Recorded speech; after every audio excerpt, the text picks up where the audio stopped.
Well, thank you for joining me for this little game plan for life update. I've got a lot going on. First of all, let me start with racing. I do that each week, it seems like, with you. Of course, that's a big part of what we do around here. Joe Gibbs Racing, we're racing. Big Cup weekend in Pocono. Probably could have been, had the race with 2 laps to go, it looked like it was going to be our best finish ever for our 3 cars. We wound up, Denny win the race. Kyle did a great job finishing second, so we were first and second. And then Joey, with 2 laps to go, was really making a pass for fourth and got wrecked. So again, we wind up with some controversy because, you know, the wreck seemed like it was one that might have been intentional. Of course, Joey was extremely upset. And of course, now you're kind of torn in racing. What do you do when something like that happens to you? Obviously, after the race, Joey said, hey, he was trying to get to talk to the other driver. It became a little bit of an incident because a lot of people were protecting the other driver. A lot of people were trying to hold Joey back.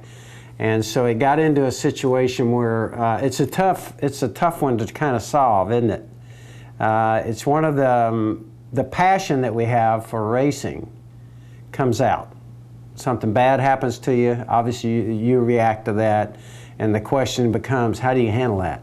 And that's a tough one, because really, you got a young driver there. You don't want him to be shoved around on a racetrack and have people take advantage of him in a very competitive sport. Yet at the same time, I think what Joey's trying to do is try and earn his stripes the right way.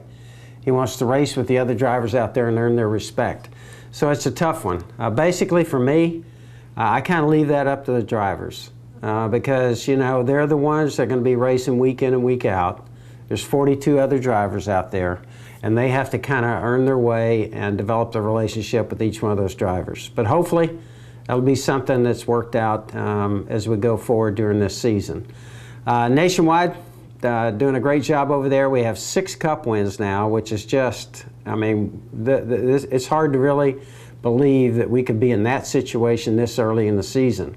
Now, we know that can quickly turn around with you in pro sports. We also have 6 wins in a nationwide series. We raced in Nashville the other night with 2 young guys, Brad Coleman, one of our developmental guys, and Matt DiBedetto. Brad finished 6th and Matt finished 10th. So our racing right now, for the last 8 weeks, it's been great. Hopefully that'll continue into the future, but we also know it's extremely hard to stay up there once you're up there.